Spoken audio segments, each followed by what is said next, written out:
من أسباب الهلكات وبين لها طريق النجاة صلى الله عليه وعلى آله وأصحابه كانوا يخافون من ذنوبهم أشد مما يخافون من عدوهم وسلم تسليما كثيرا. أما بعد أيها الناس، اتقوا الله تعالى واحذروا عقابه فإن عقابه أليم، ولا تغتروا بحلمه فإنه يمهل ولا يهمل، واعلموا أنكم إنما تصابون بذنوبكم وتجازون بأعمالكم. قال تعالى: وما أصابكم من مصيبة فبما كسبت أيديكم ويعفو عن كثير. كم هلكت من أمة، وكم سقطت من دولة، وكم سلبت من نعمة، وكم حلت من نعمة بسبب الذنوب والمعاصي. ذلك بأن الله لم يكن مغيرا نعمة أنعمها على قوم حتى يغيروا ما بأنفسهم، وأن الله سميع عليم. وإن لكم فيما يقع بينكم وحولكم من النقم لأكبر زاجر وأعظم نذير. وقد نبه الله عباده إلى أن يعتبروا بما حل بغيرهم من العقوبات ليقوموا أعمالهم ويصححوا خطأهم. إن يشاء الله سبحانه وتعالى تبرعين وجنين ويمي إن كلا قتلي مكر من النعمون وبنتني إن كلا قتلي لر من النعمون. يتمكن الله سبحانه وتعالى جوئي ونعمة بمكة wonɗi lontondirde e hoore meɗen binde e kiikiiɗe jemma ñorma.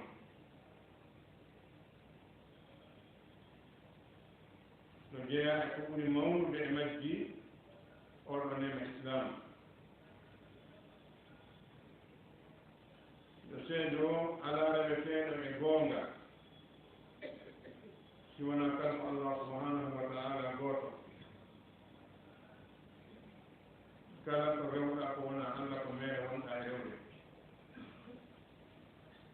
kala ko nodduɗa ko wona Allah noddi meere, kala ko wallinorɗama faabinorɗama hoolorɗa ko wona Allah a yoyte meere. kanko Allah subhanahu wa ta'ala ko o gooto ka tagugol e ka jeygol e ka toppitagol, alamo o kati alamo o kati. seedo oɗo mo suɓi o nuni e meɗen nelaɗo meɗen Muhammad bin Abdillah sallllahu alayhi wa sallam,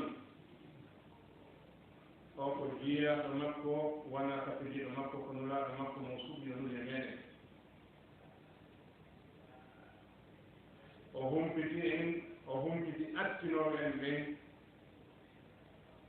wondema kala tawɗo ko goonga muɗum mo yiɗi Allah, ko seedintinta wonde mo yiɗi Allah, ko jokkugol nelaaɗo sallllahu alayhi wa sallam. alyahud ɓe mbino ɓe yiɗi Allah. Allah subhanahu wa ta'ala wi Muhammad yeetoɓe: qul in kuntum tuhibbuna allaha fattabi'uni yuhibbukum llah.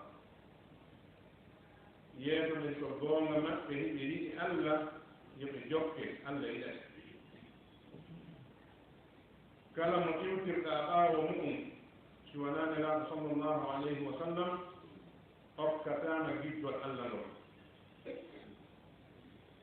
إذن طبعا الله يجول نلاتو إبين قول مكة دين إسانا مكة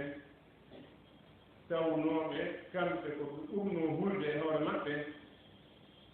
ko bone bakkatuuji maɓɓe ɗin wonaa bone ayɓe maɓɓe ɓen wondiɓe nelaaɗo sallllahu alayhi wa sallam julɓe moƴƴuɓe feƴƴuɓe acciten ka hoore leydi ɗo ko ɓe hulnoo ko bone golleeji maɓɓe bonɗi ɗin wonaa bone rene maɓɓe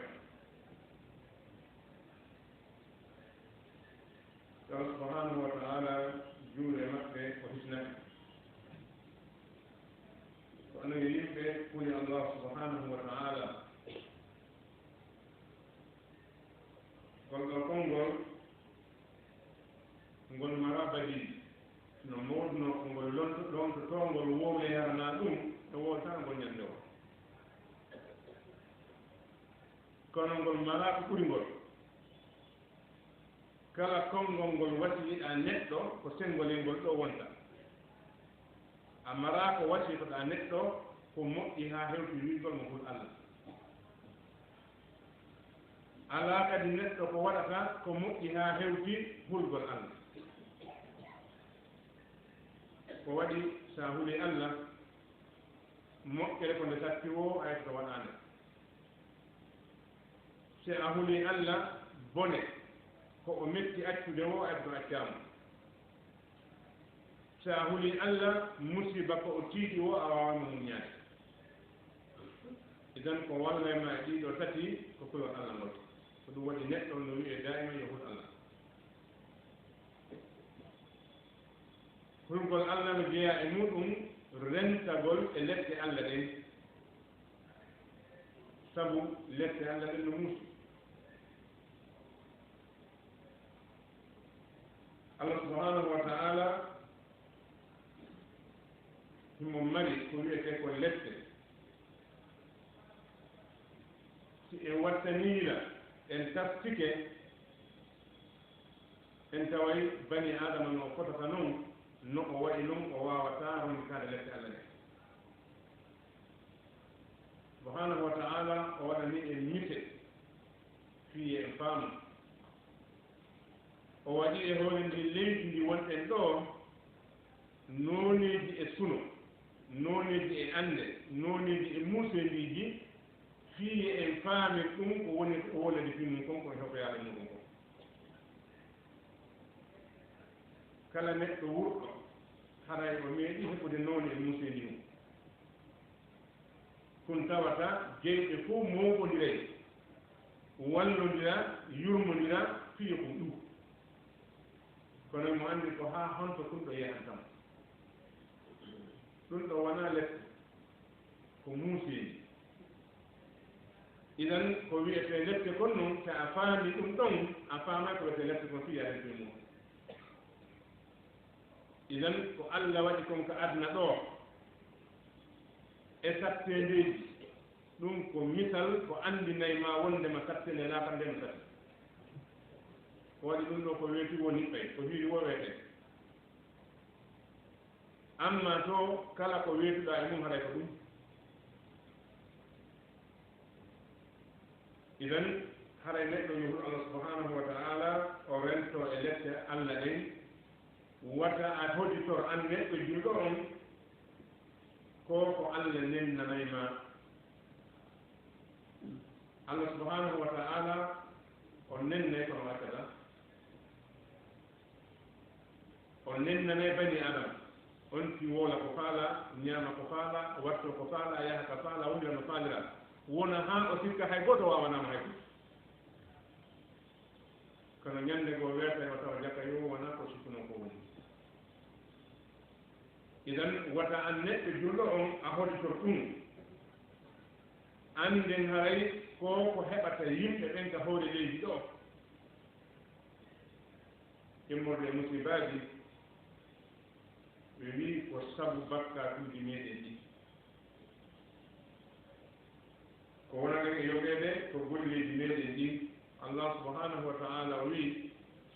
wama asabakum min musibatin fa bima kasabat aydikum wa ya'fu an kathir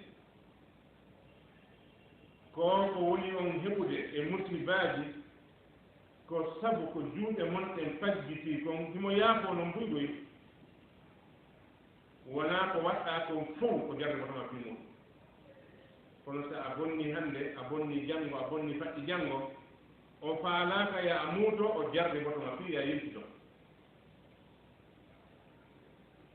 ɗum waɗi neɗɗo julɗo on imo haani taskade hoore makko moƴƴen misal meɗen e oɗo aduna mo wonɗen e muɗum siɗen haani faamude ɗum sen taskike yimɓe acciɓe en ɓen ka hoore leydi ɗo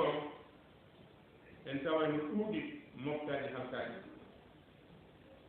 no ɗuuɗi heɓunooɓe neema o jaɗita e junngo maɓɓe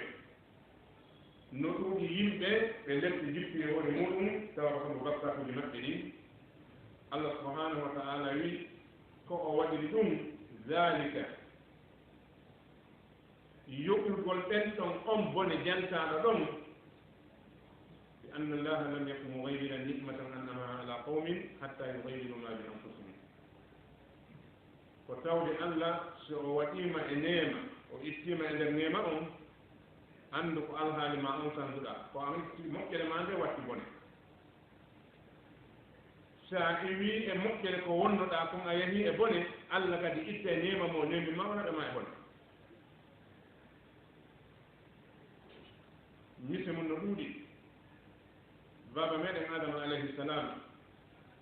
ko oɗon atti neeɗude neema allah on subhanahu wa taala e a ɓiɓɓe adama nde allah taɓunomo naadimo ko aljanna neminimo ko nemete kum fof waɗanimo ko watte kum fof haɗimo hunde wootere o waɗi nden hunde nde o haɗa ɗon o yaltuno ka o yaltano yaltinaali adama ka aljanna fii ñaamete lelli ɗon yaltinaalimo toon fii bele o yoni o yaltinimo ko par ce que o waɗi ko allah wimata o waɗu idan o waɗi ko allah wimata waɗu allah ittimo ko waɗimo ɗon e nema idan ɗum ɗon ko sunna allah mo o waɗi hakkude makko e ɓiɗɗo adama on si allah oktima cellal a yeddiringal allah o ɓoore ngal so oktima ngalu a yeddiringo allah o ɓoorengo so okkima ɓuftu a yeddiringo allah o ɓoorengo idan kala ko allah neminma e nemaji si a yeddiri ɗum allah subhanahu wa taala a yettanimo e hoore mum fiiɗo duumo allah itte ɗum adda goɗɗum ngo aksu muɗum o waɗi subhanahu wa taala o addi en hoore ndiɗo leydi ko tawɗen ɗo o moƴƴini piiji ɗin fof wona ko arɗen o moƴƴini misal meɗen e o adna mo wonɗen ɗo no waɗi wa misal yahuɗo moƴƴini suudu waɗi kala ko watte nder ton kon ƴetti yimɓe wi'i naate wonon ɗo tan on bonnuga hay hunde ɗi ɓe naata nder ton ɓe lanca baafe ɓen ɓe itta fineteji ɗin ɓe bonna kala ko woni ton kon ɓe inna ko joni suudu ndu waɗi haɗa kanko waɗi kaw kamɓe ɗo idan ko ni waaduɗen e rabbu samawati hoɗum ɗo leydi o addi en hoore leydi moƴƴinaandi haa gati kala ko nafoore bani adama kono kono woni ko jikkuuji men bonɗi ɗin mettereeji men fii ɗin anngal jaɓɓugol ko allah wi kon anngal accugol ko allah waɗi kon ko ɗum addata en e son jakka hoore leydi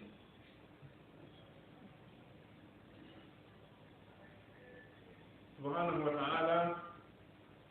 o jarribata ko julɗo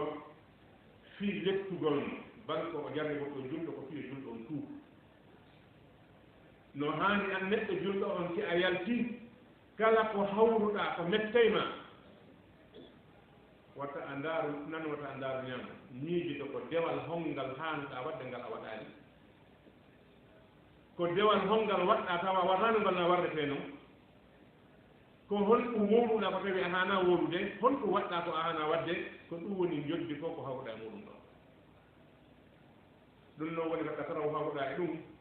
woni kaka suuɗu ma hawruɗa e ɗum woni kaka golle ma hawruɗa e ɗum muskilaji ma ɗin fof sabu majji ko bakkatuji maɗa ɗi allah subhanahu wa taala ittatama e moƴƴere nde o waɗuma e muɗum sinade bonnuɗa kadi ko o ittirema ɗon ko fiya a yiltidota alay ko okkoɗa e bonnade wa so wiya zahara fasadu fi lbarri walbahri bima kasabat aydi nnasi liyuziqahum bada alladi aminu wala allahum yarjiun bononda fof ko woni ka hoore leydi accugol heɓugol ɓaawde heɓayno iwgol e kellal ɓaawde selluno iwgol e ɓuttu ɓaawde wonno e ɓuttu wongol e soñdia ɓaawde goɗɗum ngoo ɗum ko sabu mum on ko honɗum ko bima kasabat aydil nas ko sabu ko juuɗe yimɓe fajjiti Allah noon ko waɗi ɗum honɗum naati halkugol yimɓe ɓen ko liyuziqahum ba'da alladi amilu ko fii meeɗingol ɓe tun seeɗa e ko ɓe golli toon la allah ko yadino ko fii yo neɗɗo ruttoo ko yo tuubo rutti Allah subhanahu wa taala idan ko haananma an neɗɗo junta on e ɗan ɗo gurdam maɗa ya anndu a wawata wonde a bonnaali bal se ndaari no wuurirɗen noon e ka wuuruɗen ɗon en tawa no hurɓinani en no hurɓinani en ko waɗi ko wiyete bakkatu kon ala façon geddi Allah subhanahu wa taala ɗi ala ka koɗoli men ɗini joɗo ɗen yahu ndaara defte tari anen fuu ndaaru taarika alqur'ana on yimɓe halkanoɓe gilandema e yimɓe annabi nuhu alayhi salam haa yewti annabi isa haa hewtinaɗo sallllahu alayhi wa sallam halka ɓen ka hoore leɗɗo ko ɓe bonni kon fuu Allah janti ko ɗum ɗo ɓe bonni waɗi ɓe ɗum ɗo ndaara ko honɗuni alaka meɗen honɓe bonnen naaka hefere ɓe nden wi kaka me en enen julɓe ɓen holɗum woni ala bonnere honde woni ala ko koɗoli meɗen hannde e wawata wiide ko dina woni ala to e wiyata ko riba woni ala to e wiyata ko mbuyka woni ala to e wiyat kala façon bonneji ɗi ko alda e kontugo gayna ala façon bonnere nde mbarande ɓe ɗuɗi meɗen fof ɗe mari lutteɗum ɗon arene e jang kono arten enen moƴƴuɓe ɓen enen wonɓe ɓen ko juulirɗen wonɓe julde ɓe moƴƴuɓe ɓen mo tawata ɓen si ma fori du'a ko enen landoto kono no moƴƴu ɓen ndaaren hoore ɓe fof sen dafni hoore meɗen jikkuji meɗen ɗi koto e konnago kowoni hakkude meɗen ko annindirgol e annindirangol kowoni hakkudeji meɗen ko bidiya e sirku ko rondiɗen kom ene wiyaɓe no moƴƴi ɓen en tawa e moƴƴaji naatu e juulirde jooɗon a ndaara arɓe rewgo Allah ɓen fuu ko hombo juulata julde hande timmatande yadde tari haanuno hana no woduno ka golle feese ɗe aɗo laakara ɗo e yaade ina ɗum huɗɗini ko waɗi hande so a jooɗike e nder juulirde a jooɗike yeeso ɗo a ndaari ɓaawa arɗo wi allahu akbar wo a ndaarimo no woni juulirde noon ha haɓa darɗe ɗiɗi a tawa himo wayi o nelaaɗo wino on irdi fa salli fa inna kalam to salli mo wayi omo nelaaɗo makal noon o yahu juula a juulaali ko waɗi a tawa makko bano dari juurgol tawa oɗo ko dari ɗo kon e ko leppu dari ko guutu o wa bani adama dari ɗo yeeso Allah subhanahu wa ta'ala sifa ko Allah wi kon tigi gonɗiɓe ɓe Allah janti ɓen innama almu'minuna alladina ida zukira allahu wajilat qulubuhum tawa ɗum ala e makko ɗum neɗɗo tawi qur'an no janngede e makko efi ko radio simple woni wadde journal falle to woni fof ko gurti makko sen da haala goɗɗo ni tun e konngol Allah ngol e makko battinta fof e makko oɗo haɗa kon fof hombolni si tawi ko rewirowo Allah bidiya ma rewirowo Allah sirku ko ɓe ɗo woni moƴƴuɓe ɓen te yettude hannde ko ɗoli men e taade ɗiɗi musidɗo wonnaɗo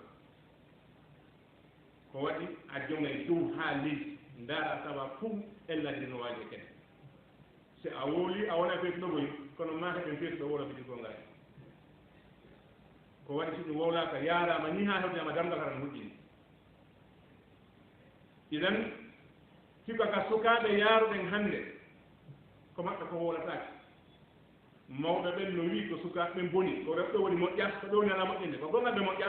kono noon mawɓe ɓen kadi wattayno moƴƴa de ko waɗi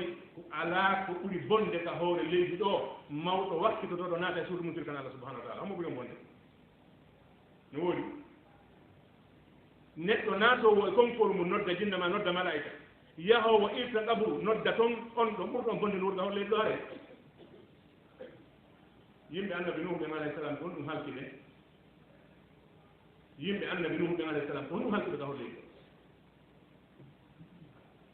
ko sirkangol Allah subhanahu wa ta'ala nuhu duuɓi temeɗɗe jeenayi e capanɗe joyi jumo dawande yimɓe makko ɓe yoɓe accu rewgol sanam ɗo rew Allah gooto on yoɓe senu humagol yimɓe nuhu ɓe naati annda Allah no wuuri hay ɓe anndi Allah no wuuri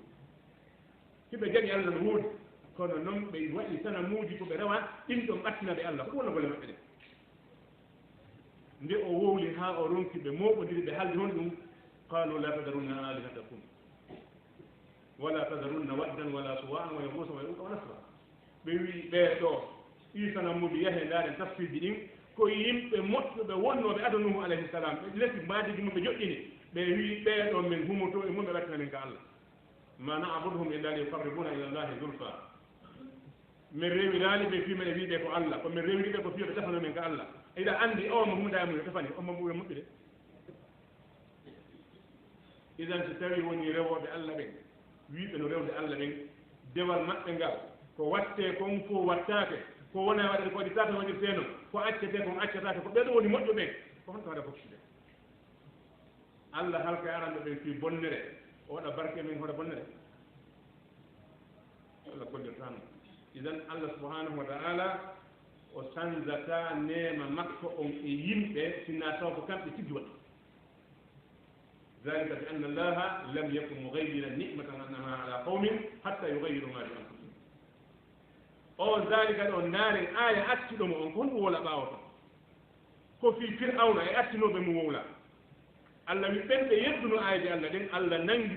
ننجي ببكة بجمعه وبي أوانو كوالي ها أو يوم بلين جد دون وتاودي الله كم كوني أوي في يم بيجي الله تريهون ما بواتاك في الله دارتهم كان هو بني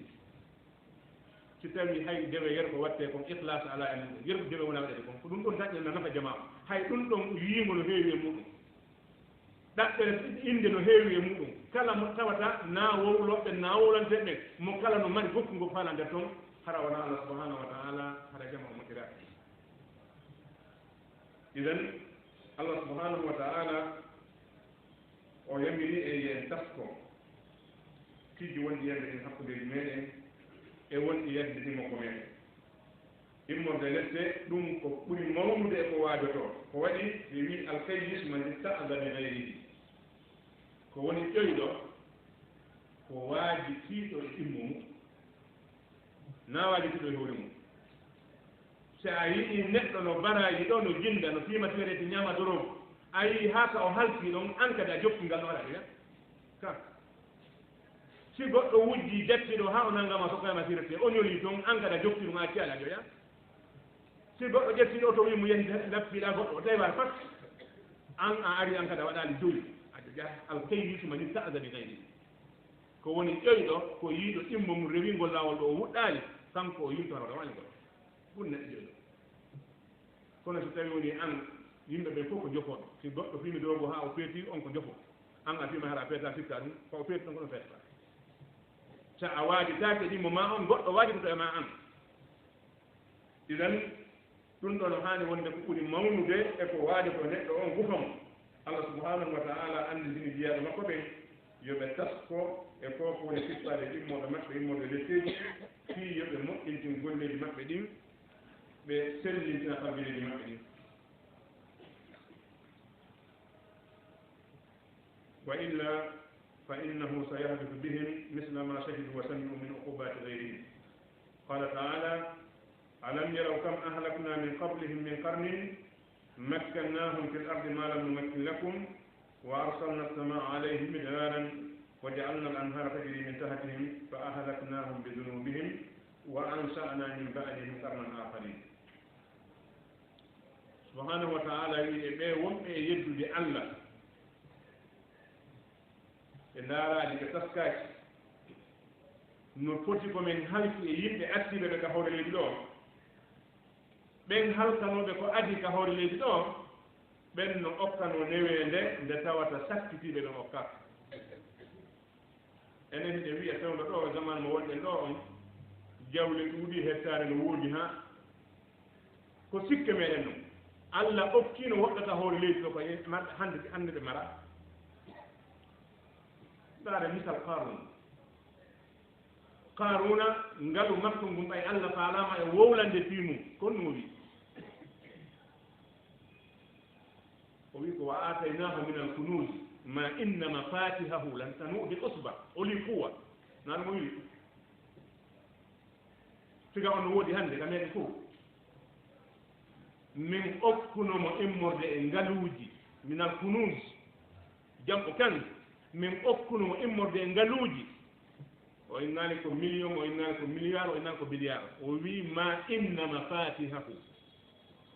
konko tawi si naadama marama sokkama sottirɗe muɗum ɗen latanu bil usba uli quwa sottirɗe mum ɗen ka mara ɗon ronkina tagataɓe jama jogiiɓe doole kadi andare temeɗɗe tagataɓe marɓe doole tawɓe nafata saabi jeɗe ko hon ɗum wiɗa ko mara nder ɗon ko sa uddiɗo contenaire wal ma ngal saabide contenaire wal ma ngal ko o taga jifa yahata sa uddiɗo magasin ma on stock ma o to saabide ka jifa yahata joni noon oɗa kanko ko o mari kon fof allah wi saabije ɗen sagataɓe sappo nabata tañina ko saɗa o nder ɗon kono nde o darino o wi ko allah wi ko naɗum kon ɗum wonno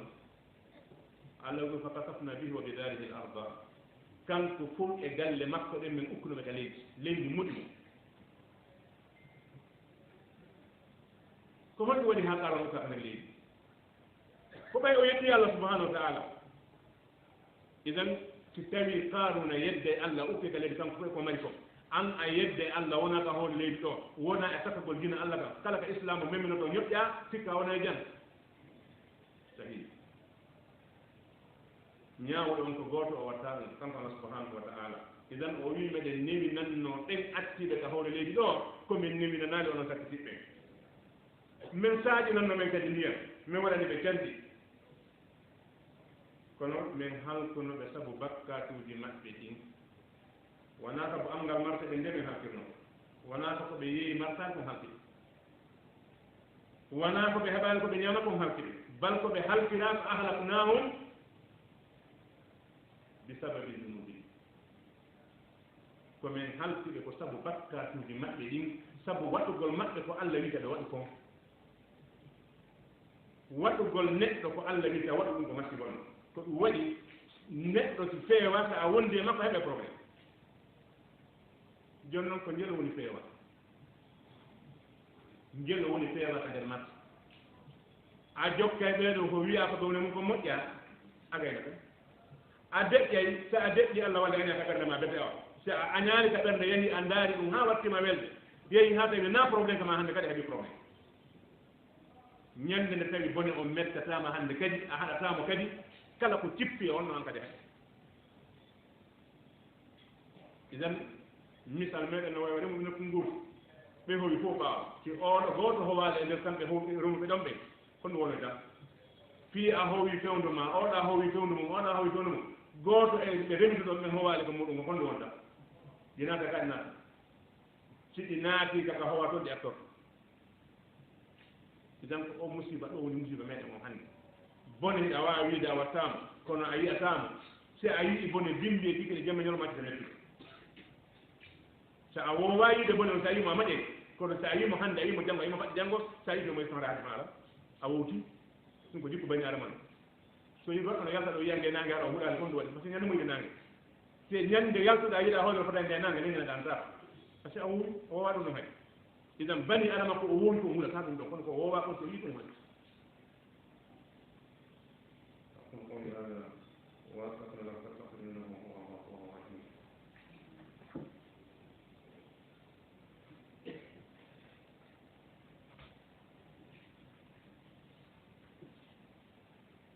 الحمد لله وكفى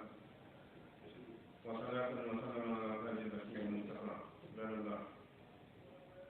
ومن الناس من يفسر هذه الحوادث التي تقع بانها ترجع إلى أمور آجية ولا يعتبرها عقوبات من الله وقعت بسبب الذنوب فيقول مثلا الطائرة أو السيارة عطبت لخلل فني البيت انهدم لخلل هندسي الهرية عندنا الالتماس الكهربائي وهكذا يلتمس سببا سواء كان صحيحا أو غير صحيح ولا ينظر إلى ما وراء ذلك من تقدير الله له عقوبة على مخالفة أمره وارتكاب نهيه فلذلك لا يحصل الاتئاز والاعتبار عند كثير من الناس عند وقوع هذه الكوارث. يجزي الله سبحانه وتعالى كرم وجودنا صلى الله عليه وسلم من المؤمنين كما نحن يا الله أن هاي فوق ونحن إليه كم immorde musibaji e noneji muɗum sertuɗi no jeeya e ko ɓuri tampinde jama e muɗum hon ɗum kontugol ɗum ko hunde aadi hunde waɗirede ni tu kala ko yani ndaratake ko honɗum jommu wonno wadde haɗum ko yani fanni yimɓe ɓen ko ni wayi ɓe waɗi ɗa si tawi goɗɗo ƴettiɗo oto mum o yehi waɗi accident en darata o ko honɗum yeeye ɗum ko honɗum o wonno e ñamude ko honɗum e golle o jokkuno ha waɗi o accident en darata ko wiyeten o naɓano ngal ka garage o yehi nandi si ngal yano ka garage ngal yantano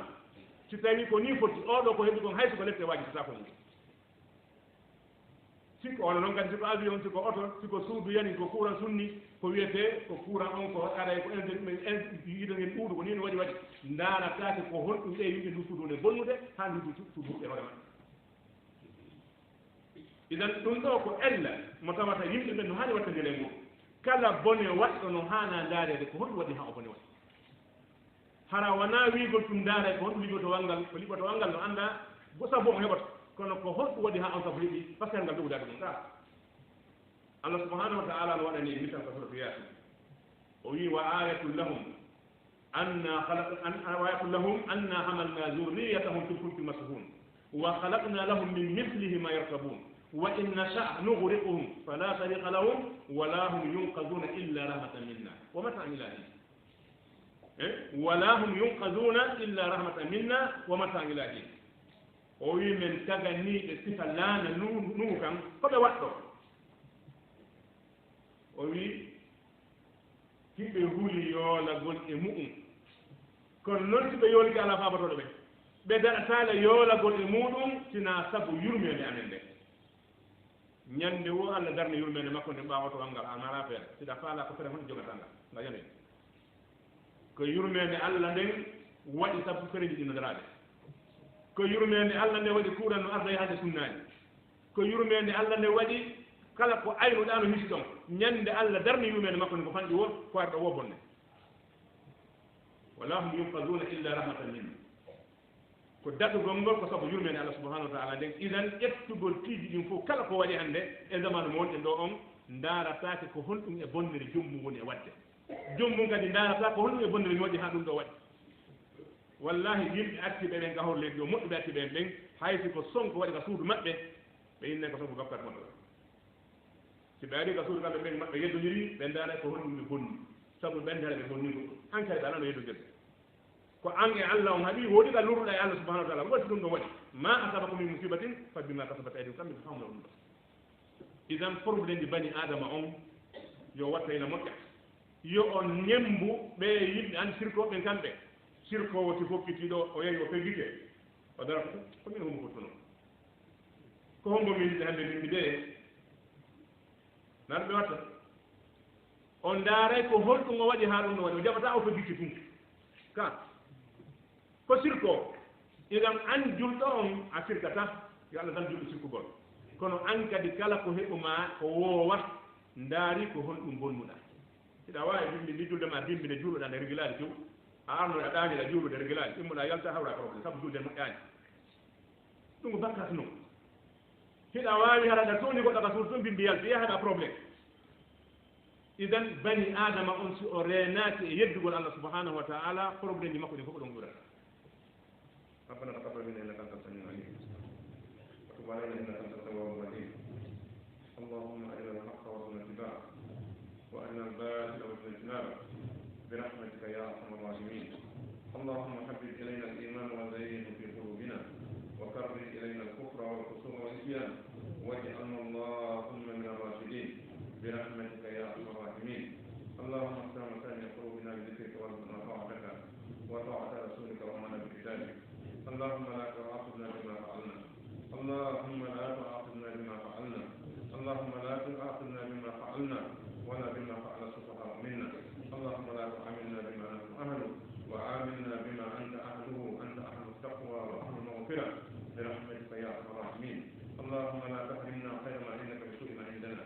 اللهم لا تحرمنا خير ما عندك بسوء ما عندنا برحمتك يا ارحم الراحمين اللهم اغفر لنا من خشيتك ما تحول به بيننا وبين معصيتك ومن طاعتك ما تبلغنا به جنتك ومن اليقين ما تهون به علينا مصائب الدنيا ومتعنا اللهم باسماعنا